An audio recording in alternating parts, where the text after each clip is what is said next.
Hello, officers. Welcome to Sadhana Visa Academy Current Affairs session. Let's begin the journey from awareness to achievement. Radhe Radhe, जय श्री कृष्णा। सभी को नववर्ष की हार्दिक शुभकामनाएं। Happy new year.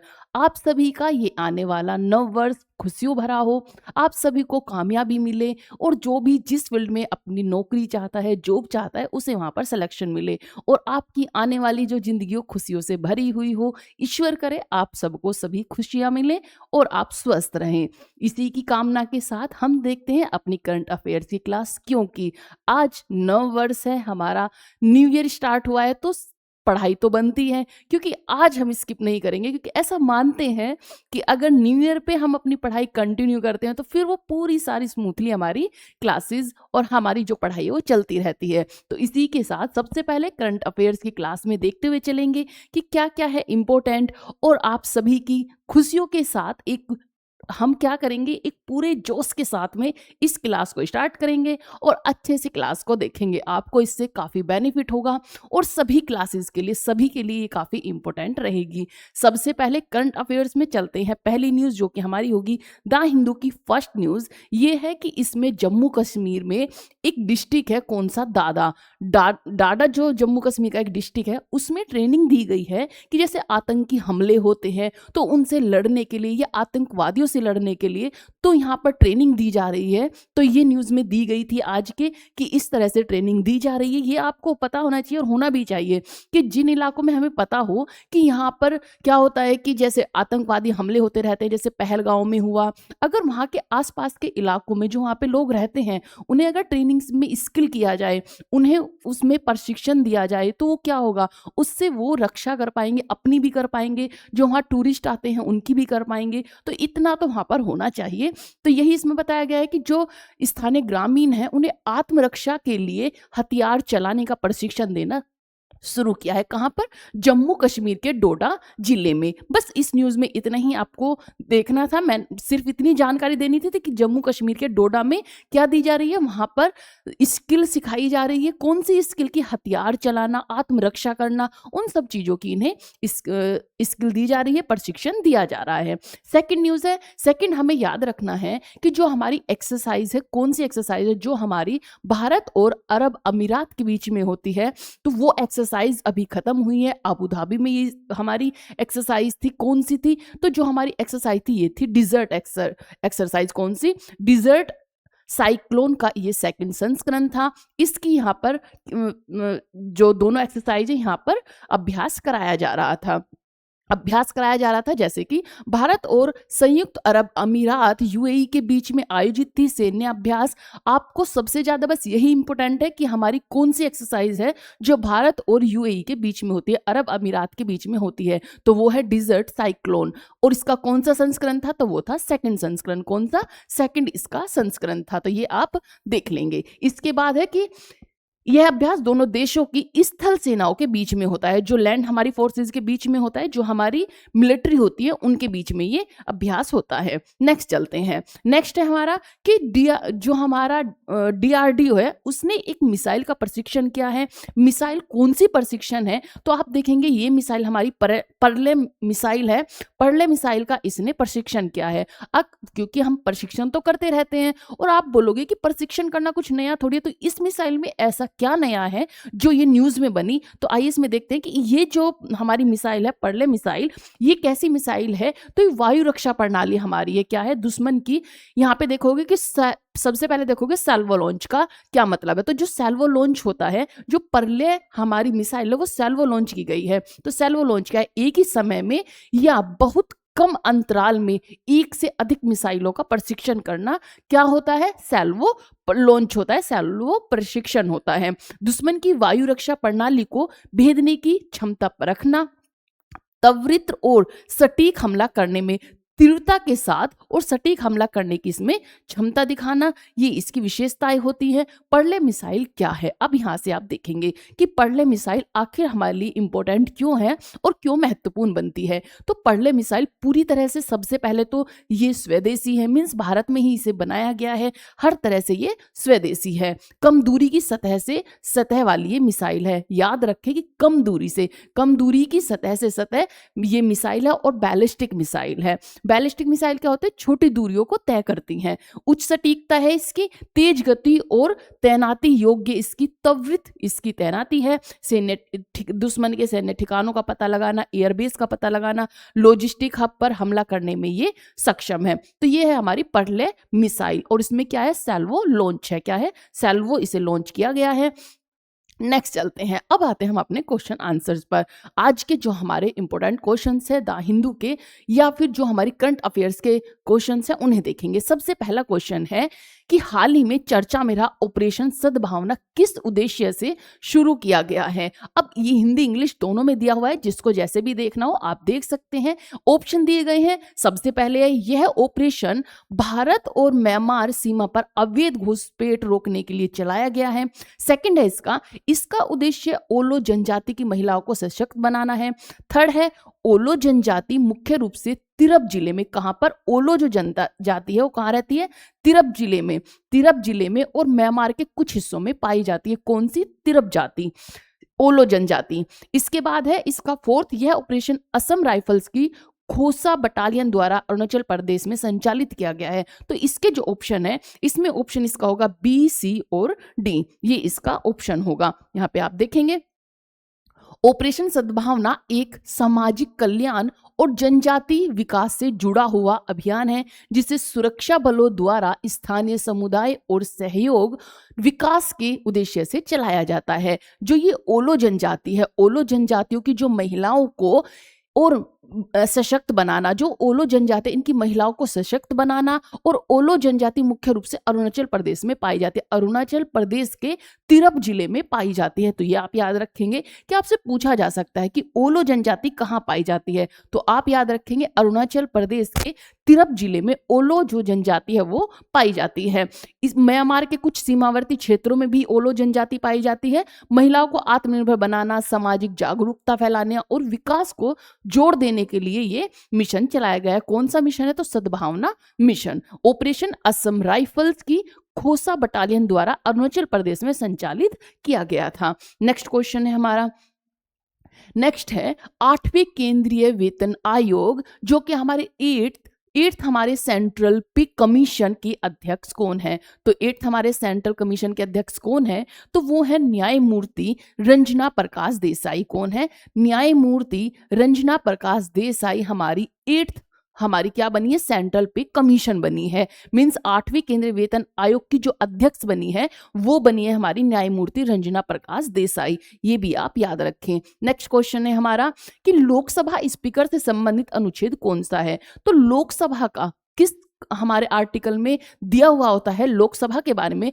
तो वो है आर्टिकल 93। तो आर्टिकल 93 में हमारा लोकसभा के बारे में दिया हुआ होता है। जो हमारा 74 है, आर्टिकल 74 जो है हमारी जो मंत्री परिषद होती है, कौन सी, हमारी मंत्री परिषद, जो कि मंत्री परिषद होती है उसका जो जिक्र किया गया है वो किसमें किया गया है, वो है हमारा आर्टिकल 74 में। तो आर्टिकल 74 क्या कहता है, जो एक मंत्री परिषद होगी जो कि प्रधानमंत्री नियुक्त करते हैं, किसकी, राष्ट्रपति की सलाह पर। इसी के साथ में जो आर्टिकल है 93 वो लोकसभा के जो स्पीकर होते हैं उनके लिए दिया गया है। जो थर्ड है हमारा 110, आप सब जानते होंगे, जो धन विधेयक बिल होते हैं। अब धन विधेयक जो बिल होते हैं, जो लोकसभा अध्यक्ष होते हैं वो उस चीज को निश्चित करते हैं कि कौन सा हमारा धन विधेयक बिल होगा, कौन सा हमारे और बिल होंगे। तो जो धन विधेयक बिल का जिक्र है वो हमारा आर्टिकल 110 में दिया गया है। तो धन विधेयक क्या है, धन विधेयक के बारे में आर्टिकल 110 में दिया गया है। इसी के साथ आर्टिकल 123, तो राष्ट्रपति जो अध्यादेश जारी करते हैं, राष्ट्रपति अध्यादेश जारी करते हैं कब, जैसे संसद की बैठक ना हो लेकिन उन्हें अध्यादेश बुलाना हो, तो अध्यादेश जारी करने की जो शक्ति होती है, अध्यादेश जो है वो किस में दिया गया है, आर्टिकल 123 में। आर्टिकल 123 में आपका दिया गया है। इसमें आपको क्या था, हमारा जो पहले हमारी करंट अफेयर की क्लास होती थी उसमें हमने क्या किया हुआ था कि पहले हम पढ़ते थे ज्योग्राफी का पोर्शन, फिर हम द हिंदू की न्यूज़, फिर हम प्रीवियस जो हमारी न्यूज़ होती थी उन्हें देखते थे और लास्ट में हमारी सेकंड पार्ट हम पॉलिटी का लेकर आते थे। लेकिन अब हमने कुछ चेंजेस किए, क्या किए कि बीच बीच में ही आपको जितना भी ज्योग्राफी का पोर्शन होगा, जैसे कोई भी अगर हमारी करंट अफेयर का क्वेश्चन है और वो हमारा वर्ल्ड से आ रहा है तो हम उसे किस में देखेंगे, मैप में देखेंगे। इससे क्या होगा, जो क्वेश्चन है वो भी याद हो जाएगा और वर्ल्ड जो हमारा मैप है उसमें आप बोर भी नहीं होगे। इसी के साथ जैसे कि ये क्वेश्चन आया इस लोकसभा स्पीकर का, तो हमने क्या किया, 4 आर्टिकल को कवर किया। इस तरह से ये आर्टिकल भी देखते हुए चलेंगे। तो आप याद रखें, आर्टिकल 74 मंत्री परिषद से जुड़ा हुआ है, आर्टिकल 93 लोकसभा स्पीकर से जुड़ा हुआ है, जो आर्टिकल 110 है वो धन विधेयक से जुड़ा हुआ है और आर्टिकल 123 अध्यादेश से जुड़ा हुआ है, अध्यादेश से जुड़ा हुआ है। तो ये हुए हमारे, ये हमारी न्यूज हुई। नेक्स्ट चलते हैं, नेक्स्ट न्यूज है हमारी, लोकसभा स्पीकर को शपथ कौन दिलाते हैं। तो जो लोकसभा स्पीकर है उन्हें शपथ जो दिलाते हैं वो दिलाते हैं राष्ट्रपति। कौन, राष्ट्रपति। राष्ट्रपति दिलाते हैं लोकसभा स्पीकर को शपथ। नेक्स्ट चलते हैं, रेड सी और भूमध्य सागर से जोड़ने वाली नहर जो हमारी कैनाल है जलमंडरू मध्य कौन सी है। तो ये है हमारी स्वेज नहर। कौन सी, स्वेज नहर। आप याद रखें, जो हमारा रेड सी है और भूमध्य सागर है, रेड सी है और जो हमारी मेडिटेरियन सी है, उसे जो जोड़ता है, उसे जो कनेक्ट करता है वो कौन सा है, तो वो है हमारी स्वेज नहर। स्वेज नहर जोड़ती है रेड सी को और रेड सी और हमारा जो भूमध्य सागर है उसे दो, यहाँ से 2 नहरें सी निकाली गई हैं। यहाँ पे जो ये नहर होगी ये वाली होगी स्वेज नहर। छोटी सी नहर है और ये मानव निर्मित है, मानव द्वारा बनाई गई है। इसे बनाया कब गया था, तो इसको बनाने में 10 साल लगे। 10 साल लगे इसे बनाने में। इसे बनाया गया था 1859 में। 1859 में इसे बनाया गया था। 1859 में इसमें काम शुरू हुआ था, 1859 में। और ये कब तक बनी थी, बनकर ये तैयार हुई थी 1869 में। 1869 को बनकर ये रेडी हुई थी, 1869 में बनकर ये रेडी हुई थी। जो वहां के शासक थे सैयद पाशा, कौन थे, सैयद पाशा। तो आप याद रखें इस बात को भी कि जो सैयद पाशा थे, सैयद पाशा ने इसे बनाने की थी। सैयद पाशा ने इसे बनवाया था। सैयद पाशा ने जो स्टार्टिंग कराई थी, किसने बनाई थी, सैयद पाशा ने इसे बनवाया था। कब, 1859 में इसकी स्टार्टिंग की थी, 1869 में बनकर ये तैयार हुई थी। काफी बिजी, कम से कम जो वर्ल्ड का हमारा 12 से वर्ल्ड का 12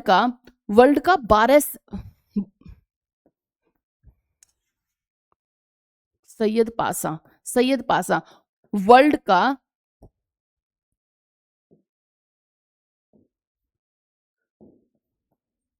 का 12 से लेके 15%, 12 से लेकर 15% जो व्यापार है वो इसी से होता है। किससे, इसी से। हमारा वर्ल्ड का जितना भी व्यापार है 12 से लेके 15% हमारा होता है स्वेज नहर से। तो वर्ल्ड में जो हमारा व्यापार होगा कितना, कैनाल से, कैनाल जो है हमारी स्वेज कैनाल है उससे होता है। और सबसे इंपॉर्टेंट ये रास्ता है, यहाँ से जो हमारा पूरा व्यापार होता है 12 से 15% इसी से किया जाता है। और ये मानव निर्मित नहर है, सैयद पाशा ने इसे बनवाया था। आप इसे याद रखें कि किसने बनवाया था, तो ये बनवाया था सैयद पाशा ने इसे बनवाया था। ठीक है, इसके बाद चलते हैं। आपको अगर कहीं भी डाउट हो आप इजीली पूछे, कमेंट करें और पूछे जहां आपको ना समझ में आए। मैं अच्छे से आपको समझाने की कोशिश करूंगी। बिल्कुल भी ये सोचने की जरूरत नहीं है कि हमने ये क्वेश्चन पूछ लिया तो मैम क्या सोचेंगी या फिर हमसे ये नहीं आता, तो ये बिल्कुल भी डाउट मन में नहीं रखना। ऑनलाइन का यही बेनिफिट है कि किसी को कुछ नहीं पता चलता कि आप क्या क्वेश्चन पूछना चाहते हैं, तो आप इजीली क्वेश्चन पूछ सकते हैं और इजीली मैं भी उसका आपको आंसर करूंगी। हर एक क्वेश्चन का आपको आंसर दिया जाएगा।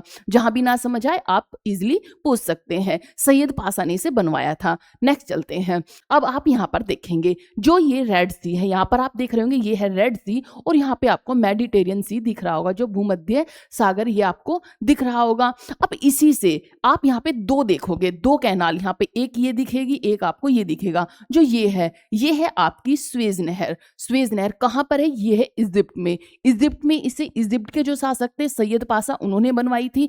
और ये बहुत ही छोटा सा टुकड़ा है जो बनाया गया सिर्फ इसीलिए कि जिससे कि रेड सी और हमारा मेडिटेरियन सी है ये जुड़ सके, क्योंकि नहीं तो जो एक हमारा इसे पूरा घूम के आना पड़ता था। एक हमारी जो इस सफर को पूरा करने के लिए काफी लंबा सफर तय करना पड़ता था। इसे छोटा करने के लिए टाइम की भी बचत हो, जो हमारा खर्चा है वो भी कम हो, उसकी सॉरी उसकी बचत के लिए क्या किया गया कि यहाँ पर एक बीच से रास्ता निकाला गया और ये एक नहर बनाई गई, स्वेज नहर, जो कि भूमध्य सागर और हमारे लाल सागर को ऐड करती है, रेड सी को जोड़ती है। इसके नेक्स्ट वाले में अगर आप देखोगे तो यहाँ के आसपास के आप देश भी देखोगे, तो देश आप देखना एक बार, रेड सी किस किस से अपनी बाउंड्री शेयर करता है। तो रेड सी के पास कौन कौन से देश पड़ते हैं? सबसे पहले आपको इजिप्ट देखने को मिलेगा, क्योंकि जो स्वेज नहर है वो कहाँ पर है? वो इजिप्ट में है।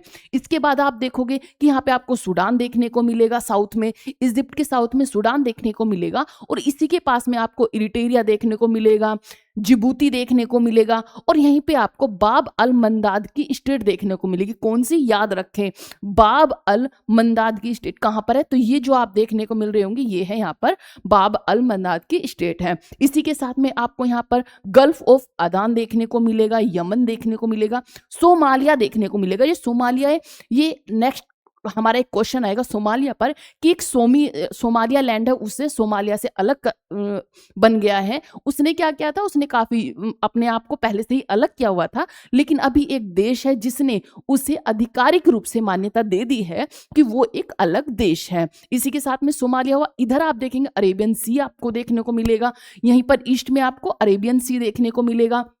इसके साथ में यहाँ पे आपको गल्फ ऑफ ओमान देखने को मिलेगा, पेरिशियन गल्फ देखने को मिलेगी, यहाँ पर आपको सऊदी अरब देखने को मिलेगा। ये रहेगी हमारी चीजें। यहाँ पर आपको अरब अमीरात देखने को मिलेगा, यूएई देखने को मिलेगा। ये रहा।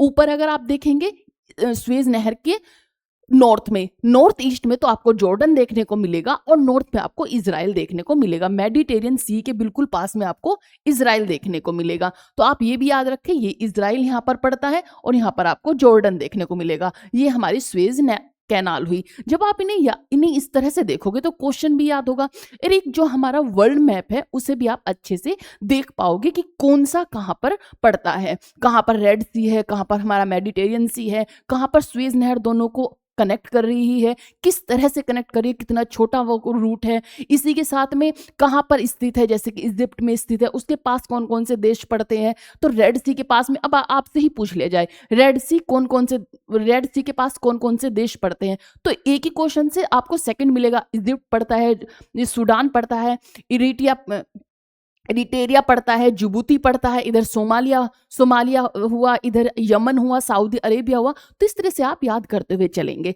चलिए जी, ये हुआ। नेक्स्ट क्वेश्चन देखते हैं, भारत का जीडीपी डेटा कौन जारी करता है? तो जो भारत का जीडीपी डेटा है उसे जारी करता है एनएसओ। कौन करता है? तो उसे जारी करता है एनएसओ। एनएसओ क्या है? National statistical office. National statistical office है जो इसे जारी करता है। कौन करता है? नेशनल स्टैटिस्टिकल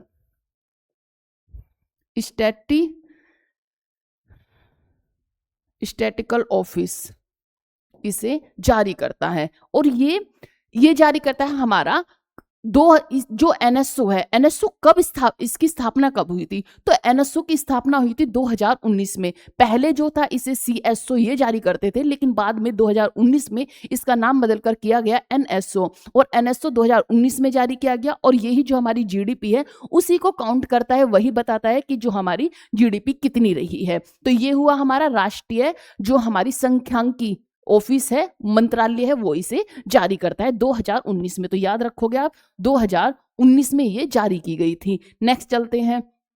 नेक्स्ट क्वेश्चन है हमारा कि हेरोन एम के सेकंड। अब ये हेरोन एम के सेकंड क्या है, इस पर आप क्वेश्चन देखेंगे, यहाँ पर आप पिक्चर देख लेंगे। अब चलते हैं नेक्स्ट कि हाल ही में भारत सरकार ने इजराइल से, किससे? तो ये हेरोन जो मार्क सेकंड है ये इजराइल का विमान है। मींस इजराइल से हेरोन मार्क सेकंड मानव रहित हवाई वाहन। कौन सा? मानव रहित। मींस ये ड्रोन है और ये मानव रहित है, ये इंसान नहीं चलाएगा इसे किससे? कंप्यूटर से चलाया जाएगा। मींस ये एआई बेस है कि खरीद को मंजूरी दिए ताकि भारतीय सशस्त्र बलों की निगरानी और टोही क्षमता को मजबूत किया जा सके। अब इसमें से हेरोन मार्क जो है सेकंड ड्रोन के बारे में निम्नलिखित कथनों पर विचार करेंगे कि कौन कौन सा सही है। फर्स्ट देखेंगे कि हेरोन मार्क सेकंड एक मीडियम एल्टीट्यूड लॉन्ग एंड्योरेंस श्रेणी का ड्रोन है। ये बिल्कुल गलत बात है, ये वाला नहीं है। इसमें खुफिया जानकारी, निगरानी और टोही जो है, टोही के लिए उन्नत सेंसर लगे होते हैं। थर्ड है इसका, ये वाला भी देखते हैं पहले। थर्ड वाला देखेंगे, हेरोन मार्क सेकंड को मुख्य रूप से वायु युद्ध के लिए डिजाइन किया गया है। हेरोन मार्क की तैनाती से भारत की सीमावर्ती निगरानी क्षमता, विशेषकर संवेदनशील सीमाओं पर ये मजबूती देगा। तो इसका होगा 1 सेकंड और फोर्थ इसका आंसर होगा। तो ये आप देखेंगे। नेक्स्ट चलते हैं, इंग्लिश में आपको ये दिया गया है।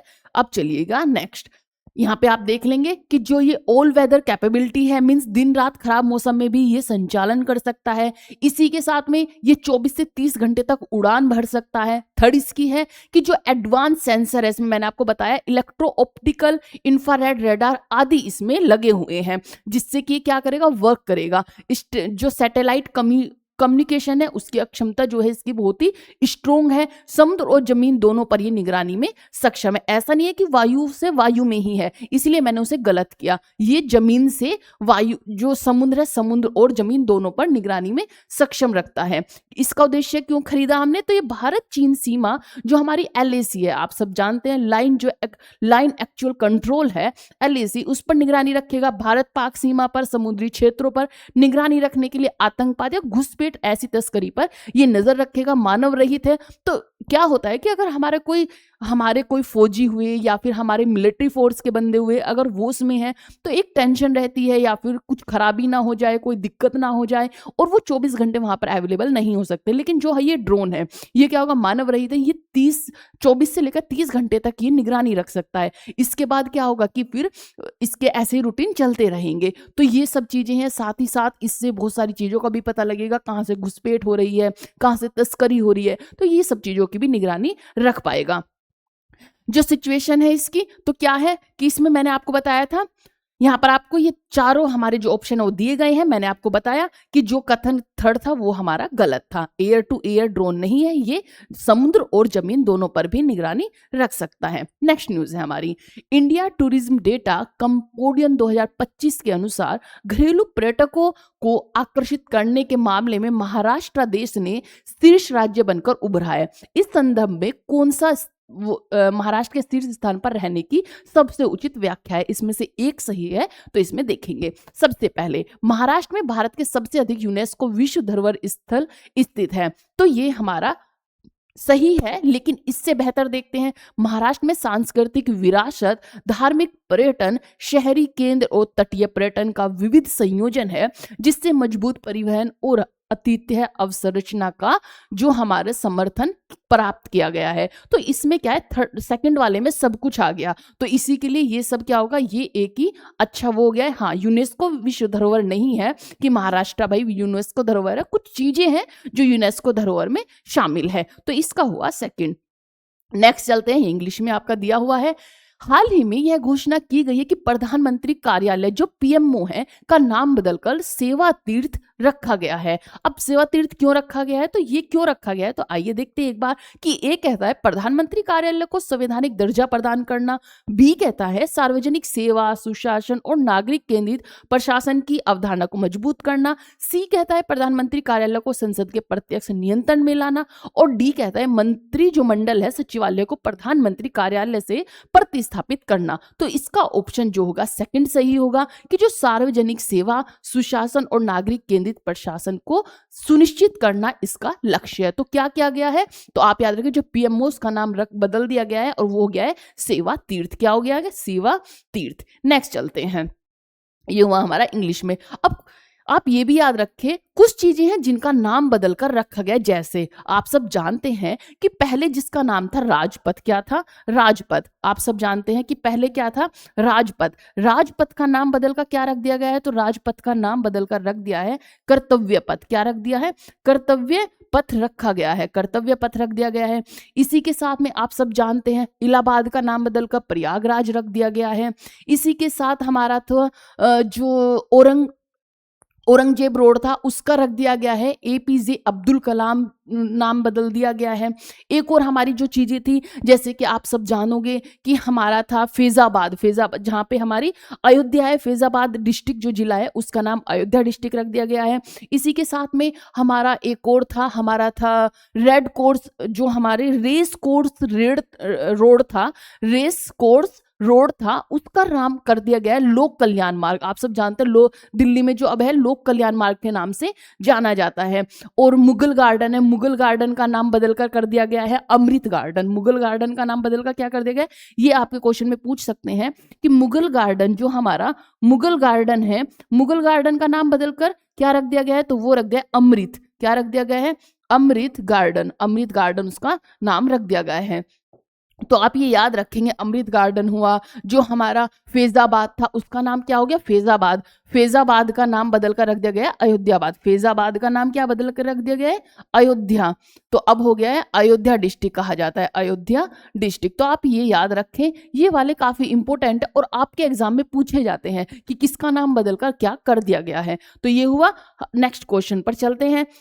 नेक्स्ट क्वेश्चन है हमारा, हाल ही में इसरो के अध्यक्ष ने केरल में भारत के पहले private navigation centre of excellence का उद्घाटन किया है। तो ये क्यों किया गया है, इसकी क्या इंपॉर्टेंस है, तो यहाँ देखेंगे कि संदर्भ में निम्नलिखित में से कौन सा कथन इस केंद्र के महत्व को सबसे बेहतर रूप से स्पष्ट करता है। ए है हमारा, यह केंद्र केवल सैन्य नेविगेशन मिसाइल नेवी मार्गदर्शन प्रणालियों के लिए स्थापित किया गया, ये गलत है। इसका उद्देश्य नेविक जैसे उपग्रह आधारित नेविगेशन सिस्टम के माध्यम से निजी क्षेत्र की भागीदारी को बढ़ावा देना है। सी है, इसे इसरो की मौजूदा नेविगेशन अवसंरचना को प्रतिस्थापित करने के लिए स्थापित किया गया है। और डी है, यह केंद्र केवल शैक्षणिक अनुसंधान तक सीमित है, इसका कोई व्यावसायिक उपयोग नहीं है। तो इसका जो ऑप्शन होगा वो होगा सेकंड सही। सेकंड, इसका उद्देश्य जो है नेविक जैसे उपग्रह आधारित नेविगेशन सिस्टम के माध्यम से निजी क्षेत्र की भागीदारी को बढ़ावा देने के लिए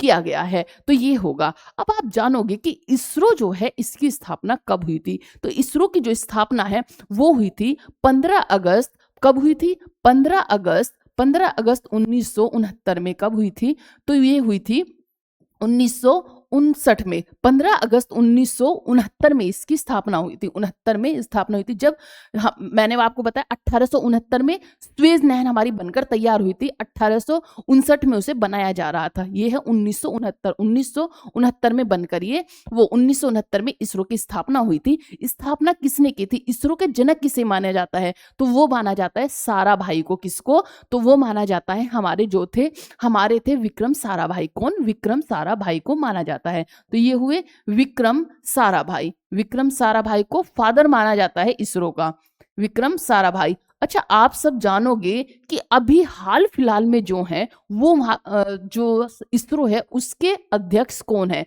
तो 2022 में एस सोमनाथन को बनाया गया था अध्यक्ष। कसमें 2022 में जो इसरो के अध्यक्ष है, इसरो के जो हमारे इंडियन स्पेस रिसर्च ऑर्गेनाइजेशन है, इसके जो अभी अध्यक्ष हैं, हेड हैं, वो कौन है, तो वो है एस सोमनाथन। कौन है, एस सोमनाथन यहाँ के अध्यक्ष है। सोमनाथन यहाँ के अध्यक्ष हैं। ये रहा 2022 में बनाया गया था। 1969 में जब ये इसरो की स्थापना हुई थी तो उस टाइम पे अध्यक्ष कौन थे, तो वो थे विक्रम साराभाई, इसके अध्यक्ष थे। नेक्स्ट चलते हैं। नेक्स्ट क्वेश्चन है हमारा,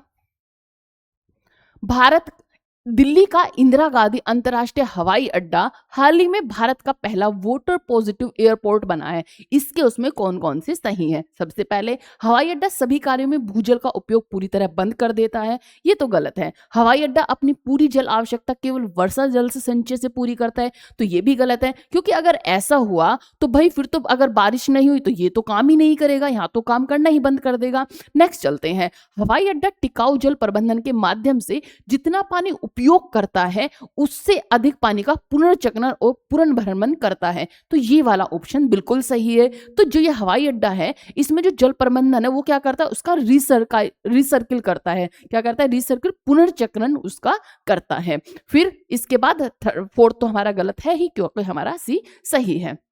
नेक्स्ट चलते हैं भाई। भारतीय बैडमिंटन खिलाड़ी टीसा जोली और गायत्री गोपीचंद ने हाल ही में सैयद मोदी इंटरनेशनल 2025 में महिला युगल का खिताब जीता है। इस संदर्भ में सैयद मोदी इंटरनेशनल टूर्नामेंट के बारे में निम्नलिखित में से कौन सा कथन सही है?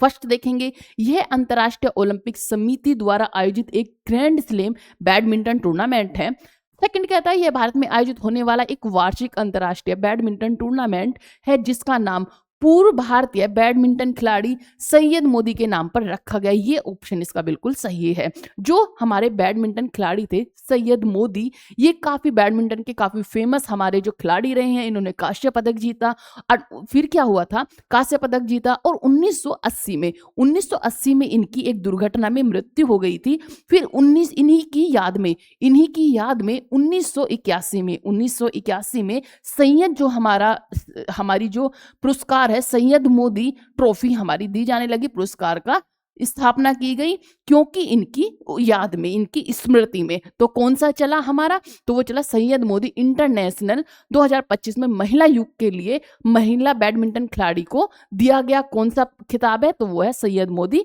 खिताब हमारा दिया जाता है। आप याद रखेंगे कि किसके उसमें सैयद मोदी की स्मृति में इसे दिया जाता है। ये बैडमिंटन के खिलाड़ी थे। किसके थे ये? बैडमिंटन के खिलाड़ी थे। ये हमारा हुआ। नेक्स्ट चलते हैं। नेक्स्ट न्यूज हमारी हाल ही में नागालैंड के किसामा हेरिटेज विलेज जो कि 26वें हॉर्नबिल महोत्सव का शुभारंभ हुआ, कहां पर हुआ? नागालैंड में। आप याद रखें जो हॉर्नबिल हमारा फेस्टिवल है, हॉर्नबिल फेस्टिवल कब से कब बनाया जाता है? तो हॉर्नबिल जो हमारा फेस्टिवल है, महोत्सव है, वो बनाया जाता है महोत्सव हमारा 1 दिसंबर से लेकर बनाया गया था, 1 दिसंबर से लेकर 10 दिसंबर तक। कब? 10 दिसंबर तक ये बनाया गया था। ये कहाँ बनाया जाता है? तो ये नागालैंड में बनाया जाता है। नागा जनजाति जो है इसे ज्यादा बनाती है नागालैंड में। कौन? नागा जनजाति। हॉर्नबिल महोत्सव है, काफी धूमधाम से बनाया जाता है और नागालैंड का फेमस ये महोत्सव है। यहाँ देखेंगे यह केवल नागालैंड की एक जनजाति द्वारा मनाया जाने वाला धार्मिक फसल उत्सव है। यह नागालैंड सरकार द्वारा आयोजित एक वार्षिक सांस्कृतिक महोत्सव है जिसका उद्देश्य जनजाति विरासत, पर्यटन और विभिन्न नागा जनजातियों के बीच एकता को बढ़ावा देना है। मैंने आपको बताया कौन बनाता है इसे? नागा जनजाति। मैक्सिमम जो है नागा जनजाति में प्रचलित है, तो इसका ऑप्शन यही सही है। यह भारत की स्वतंत्रता संग्राम में नागालैंड की भूमिका को दर्शाने वाला रक्षा संबंधी उत्सव है। यह संस्कृति मंत्रालय द्वारा 5 वर्षों में एक बार आयोजित किया जाने वाला राष्ट्रीय महोत्सव है। ये गलत है, इसका ऑप्शन है हमारा बी। नेक्स्ट चलते हैं। भारतीय सेना ने हाल ही में ब्रह्मोस सुपरसोनिक क्रूज मिसाइल का एक सफल प्रशिक्षण अभ्यास किया है। ब्रह्मोस मिसाइल के संदर्भ में निम्नलिखित कथनों पर विचार कीजिए। सबसे पहले है, यह एक क्रूज मिसाइल है जो अपनी उड़ान के अधिकांश भाग में सुपरसोनिक गति से उड़ान भरती है। सेकंड है, इसे भारत और रूस द्वारा संयुक्त रूप से विकसित किया गया है। थर्ड है, इसे जमीन, समुद्र और वायु तीनों प्लेटफॉर्म में प्रशिक्षित किया गया है और इसे मुख्य रूप से वायु रक्षा जो कि एंटी एयरक्राफ्ट मिसाइल के रूप में डिजाइन किया गया है। अब इसमें है कि ऑप्शन इसका कौन सा सही है, तो इसका ऑप्शन सही है 1, 2 और हमारा होगा 4। 1, 2 और हमारा 4 ऑप्शन ठीक होंगे। नेक्स्ट देखते हैं। आइए यहाँ पर भारत का पहला मेड इन इंडिया जो हमारा स्वदेशी MRI स्कैनर निम्नलिखित में से किस कंपनी द्वारा विकसित किया गया है? तो वो क्या है? जूहू ने। किसने? जूहू ने। जो MRI होती है आप सब जानते ही होंगे, MRI होती है जैसे कि हमारे मस्तिष्क की होती है, हमारे जो मतलब जो एक आप बोलोगे एक्सरे से एक अच्छी जो टेक्निक है वो है MRI जो कि प्रत्येक अंग को अच्छे से प्रदर्शित करती है। तो MRI की गई है। जो MRI है अब ये स्वदेशी हमारी मशीन आ गई है। किसने इसे वो किया है? तो इसे किया है किस कंपनी द्वारा इसे विकसित किया गया है? तो जूहू कंपनी के द्वारा इसे विकसित किया गया है। नेक्स्ट न्यूज है हमारी। Badminton world federation athletes commission के अध्यक्ष के रूप में किसे नियुक्त किया गया है? तो बैडमिंटन के उसमें PV सिंधु को अध्यक्ष चुना गया है। किसे? PV सिंधु को अध्यक्ष चुना गया है। अध्यक्ष नियुक्त किया गया है किसमें? बैडमिंटन वर्ल्ड फेडरेशन में PV सिंधु को अध्यक्ष के लिए नियुक्त किया गया है। नेक्स्ट क्वेश्चन है हमारा। 33 वर्षों के अंतराल के बाद निम्नलिखित में से किस राज्य को पुनः टाइगर स्टेट पुनः टाइगर स्टेट घोषित किया गया है, तो वो किया गया है गुजरात को। आप सब जानते हैं कि गुजरात जो है वो एशियाई, किसका, एशियाई जो होते हैं एशियाई शेरों के लिए, एशियाई शेरों के लिए जाना जाता है, एशियाई शेरों के लिए काफी जाना जाता है। लेकिन यहाँ पर टाइगर भी, जो चीता होते हैं, टाइगर भी काफी मात्रा में देखे जाते हैं। जो टाइगर हैं, टाइगर भी यहाँ पर पाए जाते हैं, और क्योंकि इनकी जो स्थिति है वो निश्चित बनी हुई है, कम ज्यादा नहीं हो रही है, मीन्स बढ़ोतरी ही हो रही है, इसीलिए क्या कहा गया है कि इसे टाइगर स्टेट फिर से घोषित कर दिया गया है। और ये किस लिए जाना जाता है, एशियाई शेरों के लिए भी जाना जाता है। गिर नेशनल पार्क मैंने आपको बताया था, गिर नेशनल पार्क कहाँ पर है, तो यहीं गुजरात में आपको गिर नेशनल पार्क देखने को मिलता है। कौन सा, याद रखें, एशियाई शेरों के लिए काफी प्रचलित है गिर नेशनल पार्क। गिर नेशनल पार्क जो है किसके लिए, एशियाई शेरों के लिए काफी फेमस है। नेक्स्ट चलते हैं, माई इंडिया नेशन फर्स्ट नामक पुस्तक के लेखक कौन है। तो इस जो हमारी, आप सब जानते हैं, हम बुक्स भी आपको याद रखनी है, क्योंकि एग्जामिनर जो है बुक्स भी पूछता है, क्योंकि जीके जीएस इतना बड़ा पोर्शन हो गया है और उसमें करंट अफेयर के मैक्सिमम क्वेश्चंस आते हैं। तो इसीलिए आप याद रखें, बुक्स याद रखें, कौन सा खिलाड़ी किस खेल से संबंधित है ये याद रखें, कब कौन सी चीजें हुई हैं, जैसे पहली बार कोई महिला अध्यक्ष बनी हो, ये सब आपको याद रखने हैं। इसी से आप क्या होंगे, अच्छे से एक जो जीके जीएस है उस पर पकड़ बना पाओगे, करंट अफेयर्स पर अपनी अच्छी से पकड़ बना पाओगे। बहुत ही इजी, आप इजी वे में बहुत ही आसानी से इसे सीख सकते हैं। डेली बस क्लासेस करते रहो, इसमें आपको बिल्कुल भी टेंशन लेने की जरूरत नहीं है। करंट अफेयर ऐसा है, अगर आप डेली डेली पढ़ रहे हो ना तो आपको अच्छे से लर्न हो जाएगा। चलते हैं, जो हमारी माई इंडिया नेशन फर्स्ट नामक की बुक है वो लिखिए उदय माहुरकर ने। किसने, उदय माहुरकर ने इसे लिखा है। ये है माई इंडिया नेशन फर्स्ट। नेक्स्ट चलते हैं, दुनिया की सबसे लंबी एक्सप्रेसवे सुरंग हाल ही में शुरू की गई है, कहां पर, किस देश ने शुरू की है, तो वो की है चाइना ने। दुनिया की सबसे बड़ी, कौन सी, दुनिया की सबसे लंबी एक्सप्रेसवे सुरंग जो है वो किसने शुरू की है, तो वो चाइना ने शुरू की है, चीन ने शुरू की है। नेक्स्ट क्वेश्चन, 72वीं सीनियर नेशनल वॉलीबॉल चैंपियनशिप का आयोजित निम्नलिखित में से किस शहर में किया जा रहा है, तो ये किया जा रहा है उत्तर प्रदेश के वाराणसी में। कहां पर, उत्तर प्रदेश के वाराणसी में इसका आयोजन किया जा रहा है। किसका आयोजन किया जा रहा है, तो ये है हमारा 72वीं सीनियर नेशनल वॉलीबॉल चैंपियनशिप, कहां पर, वाराणसी में। नेक्स्ट चलते हैं, परम रुद्र सुपर कंप्यूटर निम्नलिखित में से किस राज्य में शुरू किया गया है, तो ये जो परम रुद्र है ये किया है बिहार ने। आप सब जानते हैं आजकल बिहार काफी तरक्की कर रहा है, नई नई चीजों की, नई नई चीजों पर रिसर्च कर रहा है, नई नई चीजें स्थापित कर रहा है। तो जो परम रुद्र सुपर कंप्यूटर है ये किसने किया है, तो ये बिहार में हमारा सुपर कंप्यूटर शुरू किया गया है, परम रुद्र सुपर कंप्यूटर। काफी इसमें क्या है, ये एक अच्छा कंप्यूटर है। किस लिए किया जा रहा है, जिससे कि शिक्षा को बढ़ावा मिले, वहां की जो थोड़ी पिछड़ापन है बिहार में उसे बढ़ावा मिले। सुपर कंप्यूटर काफी ये बहुत ज्यादा ये तेज काम करता है, हर चीज में ये क्या है, एक बहुत ही अच्छे से स्ट्रॉन्ग अपनी भूमिका निभाता है। ये हुआ। नेक्स्ट चलते हैं, सोमालीलैंड को स्वतंत्र देश के रूप में मान्यता देने वाला पहला देश कौन बना है, तो इजराइल बना है। किसने, इजराइल ने सोमालीलैंड को, किसे, सोमालीलैंड, जो सोमालीलैंड है, सोमालीलैंड को किसने दिया है, तो सोमालीलैंड को जो इजराइल है, इजराइल ने मान्यता दे दी है अलग देश के लिए। और ये किसका भाग है, ये है सोमाली का। जो सोमाली देश है, सोमाली देश है, सोमालिया, सोमालिया जो देश है उसका ही ये भाग है। और क्योंकि ये अलग हो गया था, ये अपनी हर कार्य हर एक चीजें अलग से करता है, लेकिन इसे आधिकारिक मान्यता नहीं दी गई थी। ये था कि जो सोमालिया है वो कहता था कि हमारा ही पार्ट है और हमारा ही भाग है, हम इसे अलग मान्यता नहीं देंगे। लेकिन जो इजराइल है उसने सोमालीलैंड को मान्यता दे दी है। अब आप देखोगे कि सोमालिया कहां पर पड़ता है, सोमालीलैंड कहां पर पड़ता है, मैंने आपको अभी जब मैंने आपको स्वेज नहर बताया था तब आपको पढ़ाया था, तो आप यहां देखेंगे ये हुआ सोमालिया। ये आप देख रहे हैं सोमालिया है, उस सोमालिया का ही ये पार्ट है, तो ये है सोमालीलैंड। ये जो हिस्सा है ये सोमालीलैंड का हिस्सा है और इसे मान्यता दे दी है किसने, इजराइल ने, कि ये एक अलग देश बन गया है और सोमालिया का हिस्सा ये बच गया है। लेकिन सोमालिया कहते हैं कि पूरा देश अभी हमारा ही है, किसी ने भी इसे आधिकारिक रूप से मान्यता नहीं दी है, यूएनओ में भी इसे मान्यता नहीं दी गई है, लेकिन इजराइल ने मान लिया है। अब सोमालिया के पास कौन कौन से देश पड़ते हैं, सोमालिया किस किस से अपनी अंतरराष्ट्रीय बाउंड्री शेयर करता है, ये आप जाने, क्योंकि काफी इंपॉर्टेंट होता है। जो भी देश हमारा न्यूज में बनता है उसके आसपास के देश आपको याद होने चाहिए। जैसे आप सब जानते हैं इंडियन ओशन, इंडियन ओशन तो आपको पता ही है, हमारा प्यारा भारत और हमारा प्यारा ओशियन। इसी के पास में आपको देखने को मिलेगा सोमालिया, सोमालिया के ही आपको वेस्ट में देखने को मिलेगा इथोपिया, इसके ऊपर आपको नॉर्थ में आपको सोमालीलैंड देखने को मिलेगा और जिबूती देखने को मिलेगा। जिबूती हुआ, इधर आपको अदीस अबाबा देखने को मिलेगा, इधर आपको केन्या देखने को मिलेगा। कहां पर? केन्या देखने को मिलेगा। साउथ में अगर आप ईस्ट में देखोगे तो ईस्ट में आपको इंडियन सी और अरेबियन सी देखने को मिलेगा। ये हुए सोमालिया के आसपास के जो सागर हैं और देश हैं चारों तरफ, जिससे बाउंड्री ये शेयर करता है। यहाँ पर नैरोबी भी आपको देखने को मिलेगा। अदीस अबाबा यहाँ पर हुआ आपका। यहाँ पर देख लेंगे कि सोमालिया हुआ, यहाँ पे आपको अच्छे से दिख ही रहा होगा कि जो ऑरेंज कलर में सोमालिया है ये सोमालिया लैंड है, पहले ये पूरा सोमालिया होता था। इसी जैसे भारत और पाकिस्तान अलग हुए इसी तरह से इनके बीच भी विवाद चल रहा था।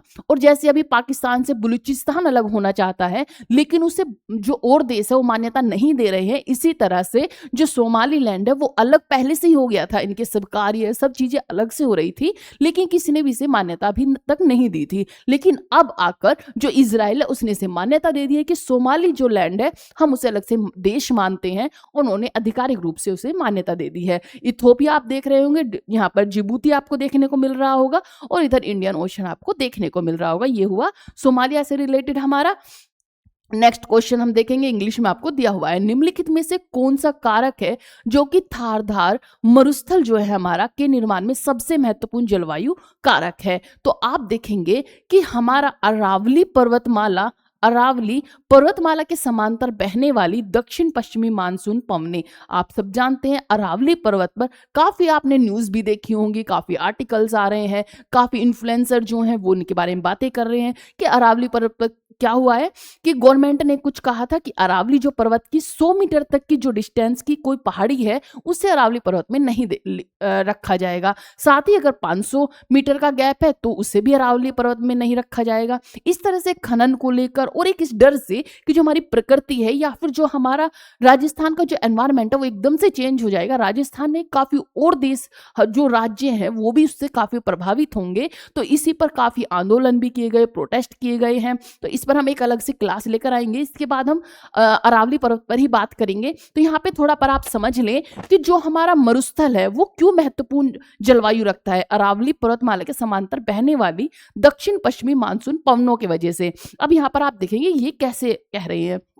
तो आप देखेंगे ये है हमारा अरावली पर्वत। जो हमारी दक्षिण पश्चिमी से हमारी हवाएं आती हैं वो आती हैं इस तरफ से जो ये दक्षिण पश्चिमी तरफ से हमारी हवाएं आई तो वो क्या होते हैं, जब वे हवाएं आती हैं तो वे अरावली पर्वत के समांतर निकल जाती हैं। क्योंकि वो समांतर है, टकराती नहीं, अगर टकराती तो बारिश हो जाती, लेकिन समांतर है इसीलिए कुछ बारिश तो पड़ जाती है, कुछ ऐसे ही निकल जाती है, जिसकी वजह से जो मरुस्थल वाला भाग है, मरुस्थल वाले भाग में बारिश होती ही नहीं है और इसी वजह से यहाँ सूखा रह जाता है। कभी कभी यहाँ पर बारिश हो जाती है और कभी कभी यहाँ पर बारिश नहीं होती है, इसीलिए यहाँ पर क्या बना हुआ है, ये मरुस्थल आपको देखने को मिलेगा। आप देखेंगे अरावली पर्वत के मरुस्थल वाले भाग में आपको लूनी नदी देखने को मिलेगी। यहाँ पर लूनी नदी, ये हुआ अरावली पर्वत। आपको समझ आया होगा कि जो अरावली पर्वत के अगर आप देखेंगे तो वेस्ट में आपको मरुस्थल देखने को मिलेगा, जबकि अगर आप ईस्ट में देखेंगे तो ईस्ट में आपको देखने को मिलेगा कि काफी यहाँ पर अच्छी खासी जनसंख्या रहती है, मानव रहते हैं, जीव जंतु रहते हैं और बहुत ही अच्छे से यहाँ पर रहन सहन है। मीन्स यहाँ पर पालन भरण पोषण हो रहा है, यहाँ पे बारिश भी होती है। तो ये सब अरावली पर्वत के कारण है। यही माना जाता है कि यहाँ से जो भी इधर से जो हमारी हवाएं आती हैं, इधर से जो हवाएं आती है रेतली हमारी जो हवाएं भारी होती हैं हमारी, वो क्या होती है, वो अरावली पर्वत से टकराती हैं और अरावली पर्वत इन्हें यहीं रोक लेता है। जो रेतली हवाएं सब चीजें हैं ये अरावली पर्वत रोक लेता है, जिससे कि आगे का जो पार्ट है जो राजस्थान का है, दिल्ली है, उत्तराखंड है, उसमें कोई भी प्रॉब्लम क्रिएट नहीं होती, धूल मिट्टी वहां पर नहीं जाती। अगर अरावली पर्वत हट जाएगा तो ये जो रेतली हवाएं हैं ये सब क्या होंगी, ये सब पहुंच जाएंगी दिल्ली में, उत्तराखंड में। और क्या होगा आप सब जानते हैं, जब अरावली पर्वत हवाओं को नहीं रोक पाता, तो वो जो हवाएं अगर इसे क्रॉस करके निकल जाती हैं तो उत्तराखंड जैसे राज्यों में क्या प्रलय देखने को मिलते हैं। आपने देखा होगा केदारनाथ पे जो जिस तरह से प्रलय आई थी, वो आई थी कि जब यहाँ से हवाएं आई तो अरावली पर्वत उन्हें नहीं रोक पाया, और उत्तराखंड में जाकर जब वो टकराई तो उन्होंने केदारनाथ पे क्या की, बारिश की, वहां पर एक भीषण बारिश हुई जिसकी वजह से वहां पे सब कुछ तहस नहस हो गया। तो ये आप देखेंगे। चलते हैं नेक्स्ट न्यूज पर, इसमें इतना ही जानेंगे, फिर हमारी जो हमारी सेकंड क्लास होगी उसमें हम डिटेल में अरावली पर्वत को समझेंगे कि किस तरह से अरावली पर्वत हमारे लिए इंपॉर्टेंट है, कौन सी हवाएं हमें नुकसान देती है, कौन सी अच्छी हैं, क्या क्या हमारी विशेषताएं, तो सब कुछ हम उसमें देखेंगे। निम्नलिखित में से पूर्वी घाट का सर्वोच्च शिखर कौन सा है। मैंने आपको पश्चिमी घाट और पूर्वी घाट दोनों डिटेल में समझाए हुए हैं कि पूर्वी घाट कौन सा पड़ता है, पश्चिमी घाट कौन सा पड़ता है। अब ये पूछ रहे पूर्वी घाट का सर्वोच्च शिखर कौन सा है, तो वो है आर्माकोंडा। कौन सा है? आर्माकोंडा जो है वो पूर्वी घाट का सबसे ऊंचा शिखर है। तो आप ये देखेंगे, ये है हमारा जो प्रायद्वीपीय पठार है भारत का। इसमें देखोगे अगर आपको यहां से देखने को मिलेगा तो ये जो है ये आपको देखने को मिलेगा पश्चिमी घाट, ये है हमारा पूर्वी घाट। पूर्वी घाट पर आपको आंध्र प्रदेश में, कहां पर? आंध्र प्रदेश में आर्माकोंडा देखने को मिलेगी जो कि सबसे ऊंचा शिखर है पश्चिमी पूर्वी घाट का। तो यहाँ पे देखेंगे पूर्वी घाट तमिलनाडु में, आंध्र प्रदेश में, उड़ीसा में, छत्तीसगढ़ में फैला हुआ है। नेक्स्ट चलते हैं। नेक्स्ट आप देखेंगे यहाँ पे आप कुछ हिल्स आप देख सकते हैं, जैसे उसी के साथ में जैसे हमने पूर्वी घाट देखा तो मैंने आपको एक बार समझाया था, थोड़ा थोड़ा आप देख सकते हैं। जैसे ये है पश्चिमी घाट, ये है पूर्वी घाट। पश्चिमी घाट में मैंने आपको 3 घाट भी पढ़ाए थे, जिसमें था जैसे आपको बोर घाट, पाल घाट ये देखने को मिला था। इसी के साथ में आपको यहाँ डोडा बेतवा हिल्स है वो देखने को मिलेगी, अन्नामुडी हिल्स देखने को मिलेगी, कार्डेनमम हिल्स देखने को मिलेगी, अन्नामलाई हिल्स देखने को मिलेगी, सचलम जो नीलगिरी हिल्स है नीलगिरी हिल्स देखने को मिलेगी। इधर आपको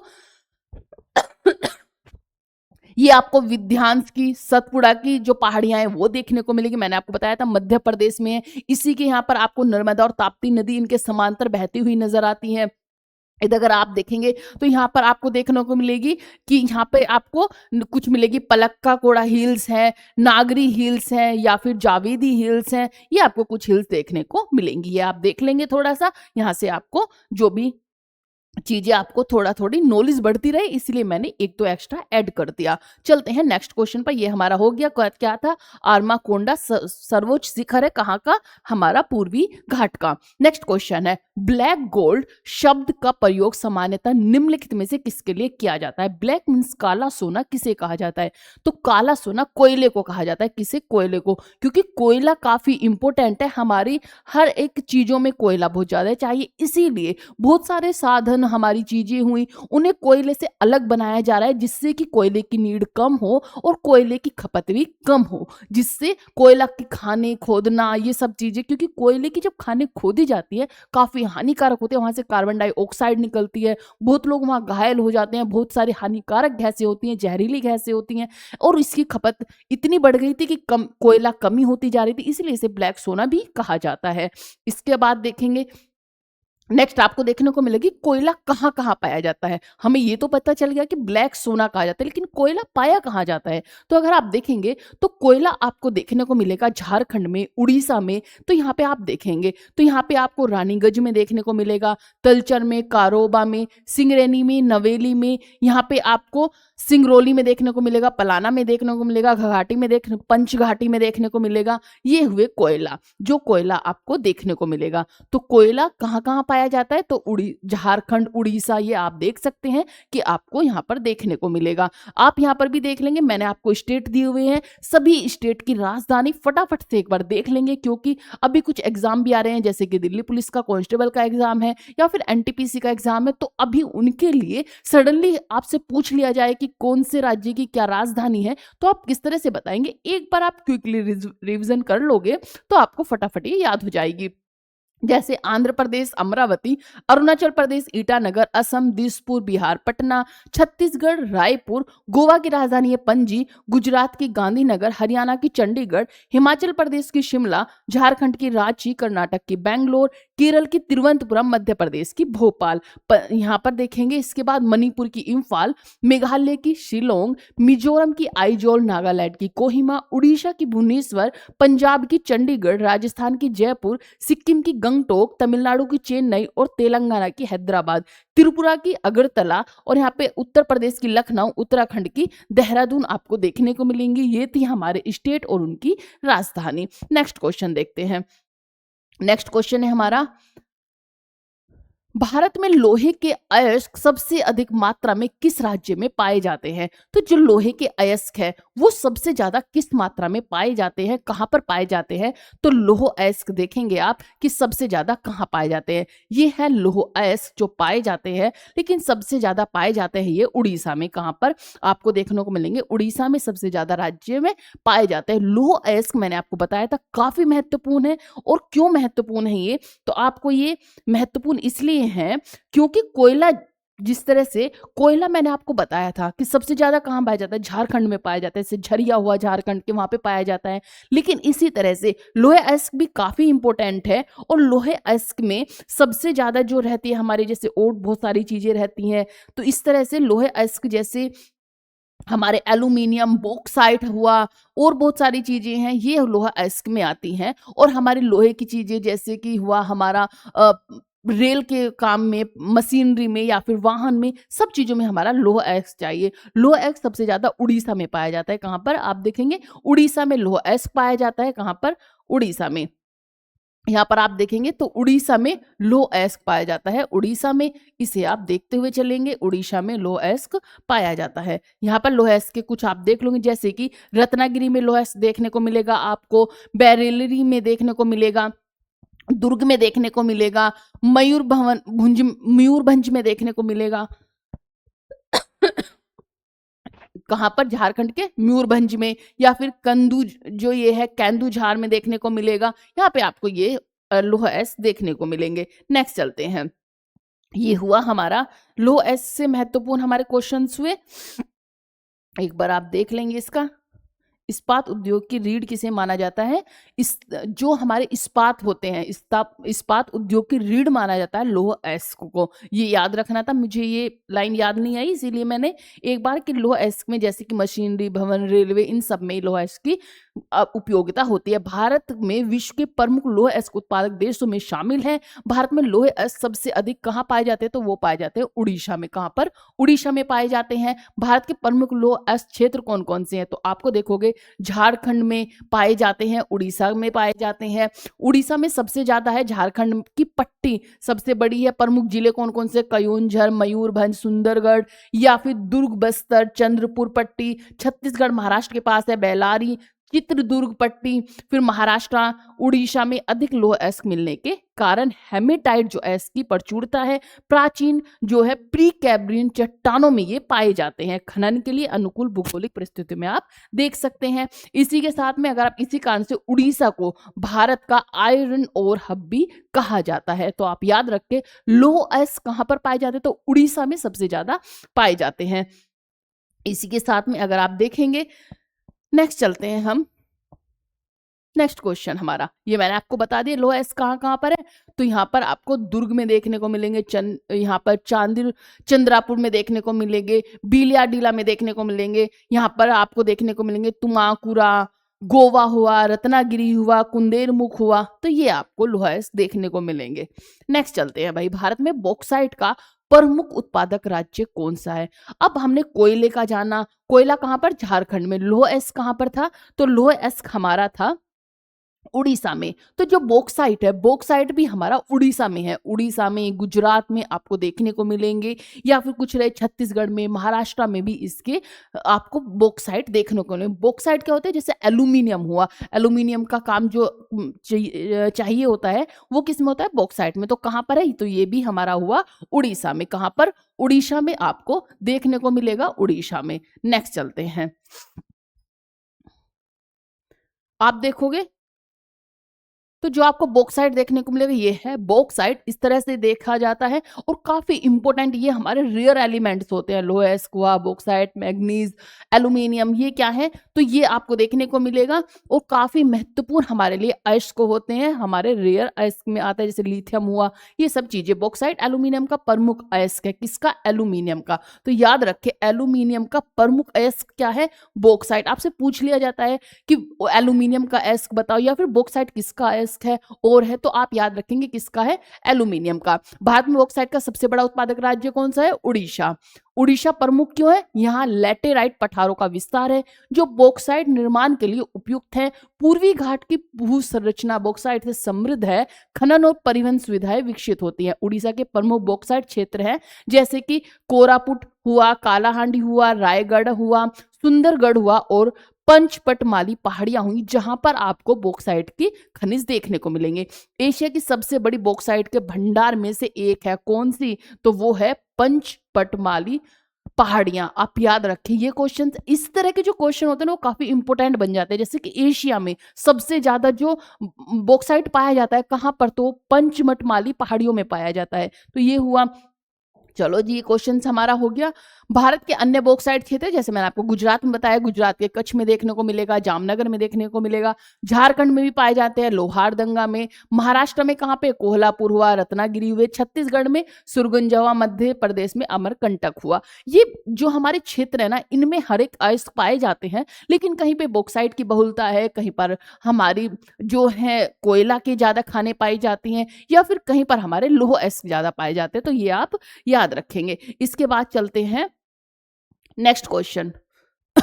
भारत में मैग्नीज का सबसे बड़ा भंडार कहाँ पाया जाता है? तो अब आप देखेंगे कि मैग्नीज का सबसे बड़ा भंडार कहाँ पाया जाता है। तो जो हमारा मैग्नीज है, मैग्नीज का सबसे बड़ा जो हमारा भंडार है वो पाया जाता है जो स्टील के पुर्जे होते हैं उनके लिए ये बनाए जाते हैं, मैग्नीज का यूज किया जाता है। और ये महाराष्ट्र में, उड़ीसा में, ऐसी जगह ये पाए जाते हैं। मैंने आपको बताया कि हर जगह जैसे कि लौह अयस्क हमारे हुए, बॉक्साइट ये सब पाए जाते हैं, लेकिन जो कुछ है कुछ ज्यादा पाए जाते हैं, कुछ कम। तो इसी तरह से जो हमारा मैग्नीज है ये पाया जाता है झारखंड में। और क्यों मैग्नीज का यूज क्या है? तो जो स्टील है ना, स्टील को स्ट्रोंग बनाता है, उसमें एक जो कड़कपन है ना वो लेकर आता है। तो स्टील में, स्टील के जितने भी काम है, स्टील के पुर्जे हुए जो हमारे कारों में यूज किए जाते हैं या फिर हमारे एरोप्लेन में यूज किए जाते हैं, तो ये क्या है? मैग्नीज हमारा यूज किया जाता है। कहां पर है? तो इसका जो है हमारा ये है कहां पर? झारखंड में, सॉरी महाराष्ट्र में। महाराष्ट्र और उड़ीसा में, महाराष्ट्र और उड़ीसा में आपको देखने को मिलेगा। तो कहां पर है? महाराष्ट्र, महाराष्ट्र और उड़ीसा में आपको देखने को मिलेंगे, महाराष्ट्र और उड़ीसा में। उड़ीसा में आपको देखने को मिलेंगे।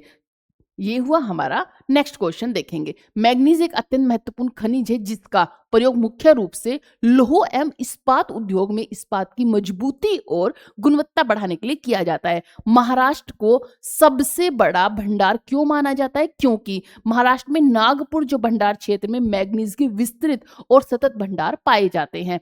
इसी के साथ में ये भंडार धरवाड़ और गोंडवाना शैल समूहों में भी संबंधित है। ये हुआ कहां पर पाए जाते हैं? तो ये महाराष्ट्र में पाए जाते हैं, इन्हें आप याद रखेंगे। नेक्स्ट क्वेश्चन है हमारा, महाराष्ट्र के प्रमुख मैग्नीज क्षेत्र कौन कौन से हैं? तो आपको नागपुर देखने को मिलेगा, भंडारा, चंद्रपुर देखने को मिलेगा। ये हुए महाराष्ट्र में मैग्नीज के प्रमुख स्थान। नेक्स्ट क्वेश्चन हमारा, ये हमारे थे, इतने हमारे क्वेश्चंस थे। आई होप आपको ये समझ आए हो। एक इजी वे में मैंने बहुत ही आसानी से आपको और हर एक क्वेश्चन, हर एक जो हमारा सब्जेक्ट है उसे मैंने इसमें इंक्लूड किया है। मीन्स हमारा जीके जीएस में जितने भी क्वेश्चंस पूछे जाते हैं मैंने उन सबको रखने की कोशिश की है। अलग अलग से आपको एक थोड़ा नॉलेज भी होती रहे। जैसे कि हमारी जो रेयर एलिमेंट है काफी न्यूज में बने रहते हैं, तो इसीलिए आपको पहले भारत में पता होना चाहिए कि रेयर एलिमेंट कहाँ कहाँ रहता है। जैसे मैंने आपको ट्रेंगल जो एक वो पढ़ाया था, जैसे कि लिथियम का कहाँ कहाँ पर पाया जाता है मैंने आपको बताया था। जैसे लिथियम का था तो हमने देखा जब हमने साउथ हमने साउथ अमेरिका देखा, ये था साउथ अमेरिका। और साउथ अमेरिका में हमने देखा था, यहाँ पे आपको चिली देश देखने को मिले था, ये आपको अर्जेंटीना देखने को मिला था और यहीं पे आपको बोलिविया देखने को मिला था। इधर उरुग्वे, पैराग्वे, ये बोलिविया था, इधर पेरू था, इधर इक्वाडोर था, ये कंबोडिया था, इधर आपको वेनेजुला देखने को मिला। फिर वेनेजुला के बाद आपको यहाँ पर गुआना देखने को मिला, यहाँ पर सूरीनाम देखने को मिला, फ्रेंच गुआना देखने को मिला और ये ब्राजील देखने को मिला था। ये हमारा साउथ अमेरिका है, मैंने एक रफली आपको बता दिया है। और जो ये क्योंकि हम रेयर एलिमेंट पढ़ रहे थे, एक बार मैंने सोचा साउथ अमेरिका को भी पूरा आपको एक बार बता दिया जाए। साउथ अमेरिका में भी आपको ट्रायंगल अगर देखने को मिला तो ये है हमारा एक ट्रायंगल। ये ट्रायंगल क्या है, तो यहाँ पे ये अर्जेंटीना, इधर आपको चिली देश देखने को मिलेगा और ये हुआ हमारा क्या, बोलिविया।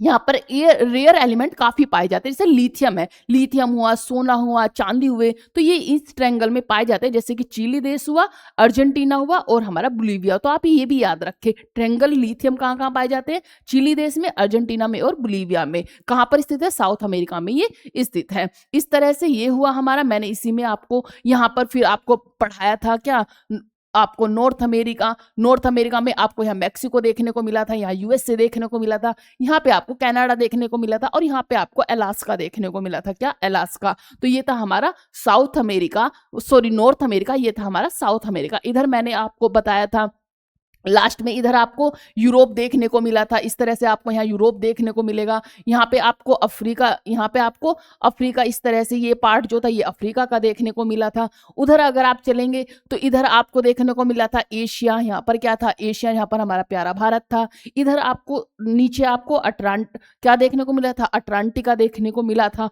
और सबसे नॉर्थ में जाकर आपको सबसे ईस्ट साउथ में आपको देखने को मिला था ऑस्ट्रेलिया। कौन सा, ऑस्ट्रेलिया। तो मैंने आपको 7 कॉन्टिनेंट भी बता दिए हैं, south America, north America, Europe, Africa, इधर एशिया और यहाँ पर आपको ऑस्ट्रेलिया देखने को मिला था, इधर आपको अटलांटिका देखने को मिला था। तो ये सब हुआ, ये हमारे हुए आज की करंट अफेयर्स के क्वेश्चंस। अगर आपको क्लास अच्छी हो तो लाइक भी करें, शेयर भी करें और सब्सक्राइब भी जरूर करें। आपको नववर्ष की हार्दिक शुभकामनाएं। आपकी जो साल है वो अच्छी रहे, आने वाला जीवन आपका सुखमय हो और शांति से बीते। जय हिंद, जय भारत।